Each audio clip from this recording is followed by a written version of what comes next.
Bonjour. Exercice 4 du sujet 1, Centre étranger, juin 2024. Dans le descriptif de la vidéo, vous trouverez l'énoncé corrigé en format PDF. Un lien vers mon blog où vous pouvez trouver divers documents et notamment tous les sujets de bac 2021, 2022, 2023 qui sont corrigés. Et un lien vers le site de la PMEP pour trouver des sujets de bac et des corrigés. L'énoncé: l'espace est muni d'un repère orthonormé O vecteur I vecteur J vecteur K.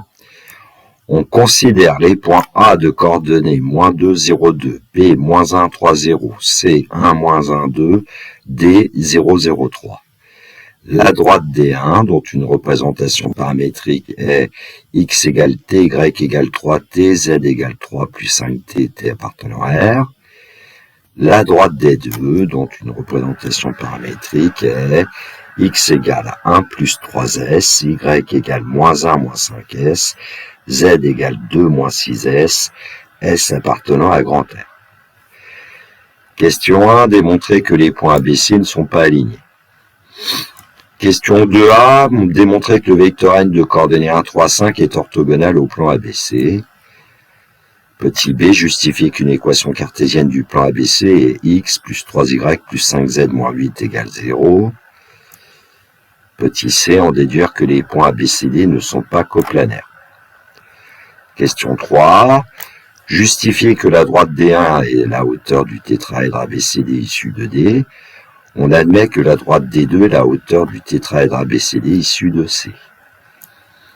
Petit b, démontrer que les droites D1 et D2 sont séquentes et déterminer les coordonnées de leur point d'intersection. Question 4a, déterminer les coordonnées du projeté orthogonal H du point D sur le plan ABC. Petit b, calculer la distance du point D au plan ABC, arrondir le résultat au centième. Correction. Question 1, démontrer que les points AB et C ne sont pas alignés. Alors je vais essayer de démontrer que les vecteurs AB et AC ne sont pas collinaires. Le point A a pour coordonnées -2, 0, 2 et le point B a pour coordonnées -1, 3, 0. Donc pour trouver les coordonnées du vecteur AB, on applique la formule de cours xb moins xa, yb moins yk, zb moins za, ce qui donne que le vecteur AB a pour coordonnées, alors -1, -2, ça donne -1 plus 2, 3 moins 0, 0 moins 2, et donc le vecteur AB a pour coordonnées 1, 3, moins 2. On procède de la même façon avec les points A et C pour trouver les coordonnées du vecteur AC. Et on trouve finalement que le vecteur AC a pour coordonnées 3, -1, 0. Alors, il y a plusieurs façons pour démontrer que les vecteurs AB et AC ne sont pas collinaires. On pourrait par exemple prendre l'abscisse du vecteur AC, 3, la diviser par l'abscisse du vecteur AB. 3 divisé par 1, ça donne 3. Prendre l'ordonnée du vecteur AC moins 1, divisé par l'ordonnée du vecteur AB, ça donne -1 tiers. Et comme 3 n'est pas égal à -1 tiers, les vecteurs AB et AC ne seront pas collinaires. Le tableau 1, 3, -2, 3, -1, 0 ne serait pas un tableau de proportionnalité. Alors, j'ai procédé un peu autrement. Alors, les vecteurs AB et AC sont collinaires si seulement si il existe un réel T tel que T vecteur AB égale vecteur AC. Ça veut dire que il existe un réel T tel que T égale 3, c'est-à-dire que l'abscisse du vecteur TAB est égal à l'abscisse du vecteur AC. L'ordonnée du vecteur TAB est égale à l'ordonnée du vecteur AC, donc 3t égale -1. La cote du vecteur TAB et du vecteur AC sont égales, c'est-à-dire -2t égale 0. Et donc on obtient t égale 3 et t égale -1 tiers et t égale 0, ce qui est impossible. Donc les vecteurs AB et AC ne sont pas collinaires, donc les points ABC ne sont pas alignés. Question 2a, démontrer que le vecteur n de coordonnées 1, 3, 5 est orthogonal au plan ABC. Alors on va calculer le produit scalaire des vecteurs n et AB, le produit scalaire des vecteurs n et AC, et démontrer qu'à chaque fois on obtient 0. Donc le vecteur n sera orthogonal au vecteur AB et AC qui ne sont pas des vecteurs collinaires. Donc le vecteur n sera orthogonal au plan ABC. Le produit scalaire du vecteur n et du vecteur AB, produit des abscisses, plus produit des cotes, plus produit des produits ordonnés, plus produit des cotes. Donc on obtient 1 plus 9 moins 10, ce qui donne 0. Le produit scalaire des vecteurs n et AB est égal à 0, donc le vecteur n est orthogonal au vecteur AB. On procède de la même façon avec le produit scalaire des vecteurs n et AC, et on obtient 0. Donc le vecteur n est orthogonal au vecteur AC. Le vecteur n est orthogonal aux deux vecteurs non collinaires AB et AC du plan ABC, donc le vecteur n de coordonnées 1, 3, 5 est orthogonal au plan ABC. Question 2b, justifier qu'une équation cartésienne du plan ABC est x plus 3y plus 5z moins 8 égale 0. Alors, voici comment j'ai procédé. Il y a plusieurs façons de procéder. Le plan ABC a pour vecteur normal n de coordonnées 1, 3, 5 et passe par le point A de coordonnées moins 2, 0, 2. Alors comme les coordonnées du vecteur normal au plan ABC sont 1, 3, 5, on sait que une équation du plan ABC va pouvoir s'écrire 1x plus 3y plus 5z. Et moi, je dis que c'est égal à 1xa plus 3ya plus 5za, puisque le point A appartient au plan ABC. Ensuite, c'est une affaire de calcul. Le plan ABC va avoir pour équation cartésienne x plus 3y plus 5z égale moins 2 plus 3 fois 0 plus 5 fois 2, en remplaçant xa, yk, zeta par leur valeur numérique. On obtient x plus 3y plus 5z égale 8, c'est-à-dire x plus 3y plus 5z moins 8 égale 0. Question d'essai, en déduire que les points ABCD ne sont pas coplanaires. Alors comme on connaît une équation cartésienne du plan ABC, on va démontrer que le point D n'appartient pas au plan ABC. Alors on prend les coordonnées du point D et puis on calcule xd plus 3yd plus 5zd moins 8. On obtient 0 plus 3 fois 0, plus 5 fois 3, moins 8, ce qui fait 7. Et comme xd plus 3yd plus 5zd moins 8 n'est pas égal à 0, on peut affirmer que le point D n'appartient pas au plan ABC. Et donc, les points ABCD ne sont pas coplanaires. Question 3. Justifier que la droite D1 est la hauteur du tétraèdre ABCD issu de D. On admet que la droite D2 est la hauteur du tétraèdre ABCD issu de C. Alors, on sait que D1 est une droite de représentation paramétrique x égale t, y égale 3t et z égale 3 plus 5t avec t réel. Le point D a pour coordonnées 0, 0, 3. Donc on va vérifier que le point D appartient bien à la droite D1 et il suffit de se dire qu'il faut prendre t égale 0 et on obtient bien pour t égale 0 dans la représentation paramétrique de la droite D1, x égale 0, y égale 0, z égale 3 et donc le point D correspond au point de la droite D1 de paramètre t égale 0. Deuxième chose à faire, on va démontrer que la droite D1 est orthogonale au plan ABC. Un vecteur directeur de la droite D1, c'est le vecteur U de coordonnées 1, 3, 5. Il suffit de prendre les coefficients devant T dans la représentation paramétrique. Dans x égale t, le coefficient de t c'est 1. Dans y égale 3t, le coefficient de t c'est 3. Et dans z égale 3 plus 5t, le coefficient de t c'est 5. Et en plus, le vecteur U, c'est le vecteur n. Donc la droite D1 est bien orthogonale au plan ABC. Il suffisait d'obtenir un vecteur U collinaire au vecteur n pour que la droite D1 soit orthogonale au plan ABC. Donc la droite D1 est orthogonale au plan ABC, elle passe par le point D, donc la droite D1 est bien la hauteur du tétraèdre ABCD issu de D. Question 3b, démontrer que les droites D1 et D2 sont séquentes et déterminer les coordonnées de leurs points d'intersection. Alors, j'ai repris les représentations paramétriques données dans le texte des droites D1 et D2. Un point M de coordonnées x, y, z appartient aux droites D1, D2 s'il existe.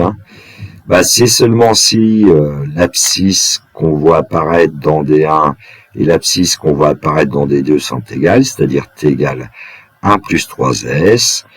Même chose pour les ordonnées, 3t égale moins 1 moins 5s. Même chose pour les codes, 3 plus 5t égale 2 moins 6s.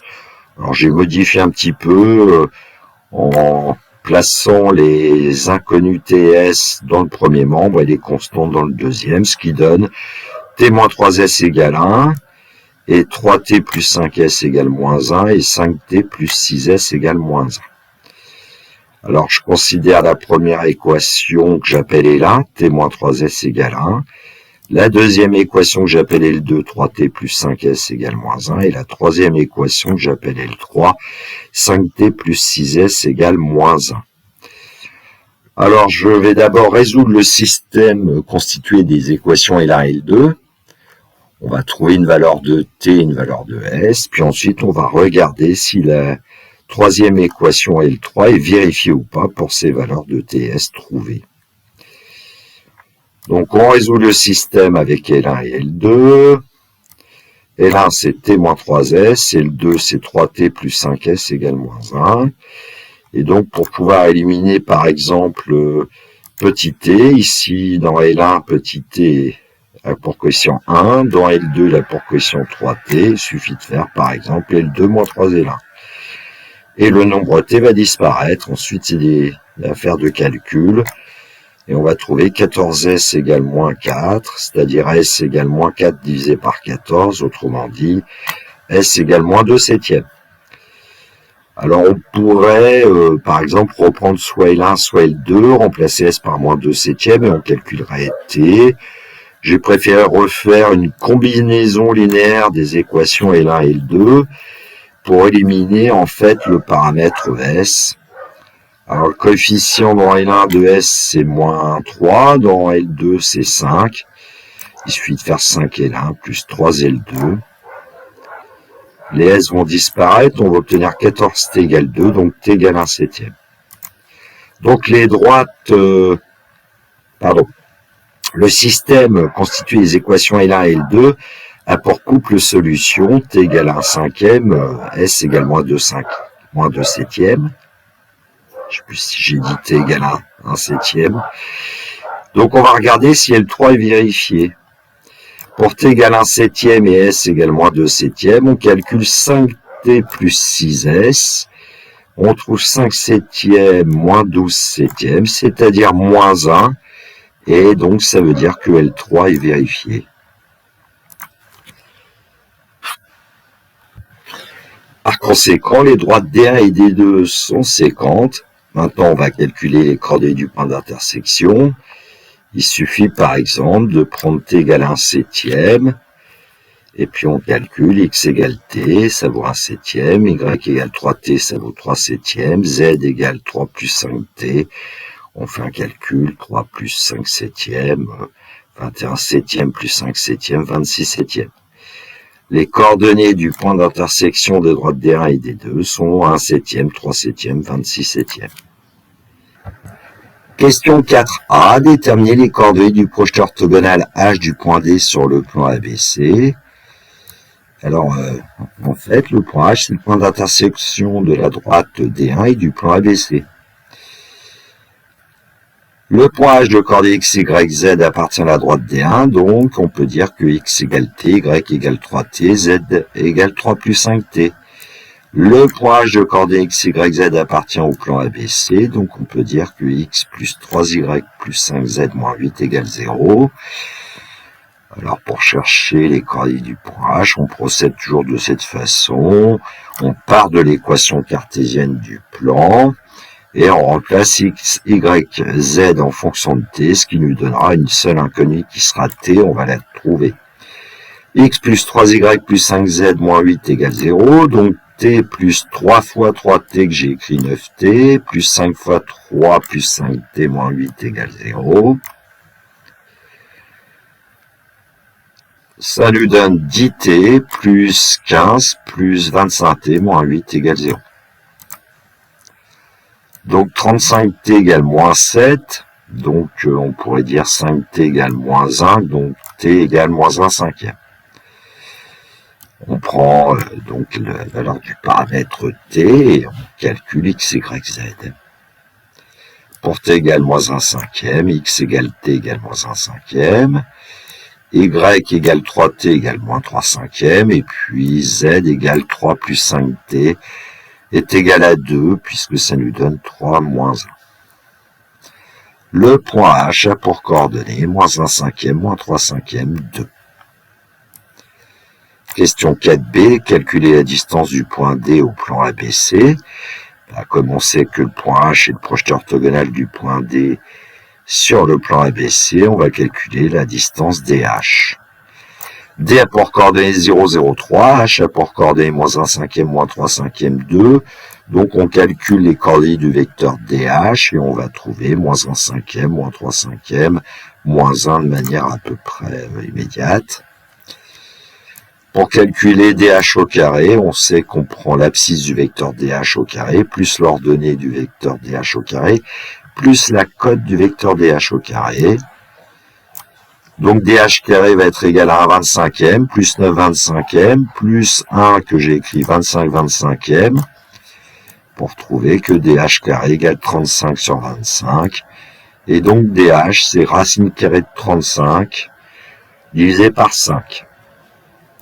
Avec une calculatrice, on trouve que DH est environ égal à 1,18. La distance du point D au plan ABC est égale à racine carrée de 35 sur 5, qui est environ égal à 1,18. Voilà, la correction de cet exercice 4 est terminée. Je vous souhaite une belle journée, prenez bien soin de vous, que la force soit avec les élèves de terminale qui passent leurs épreuves de bac. Il me reste à vous dire au revoir.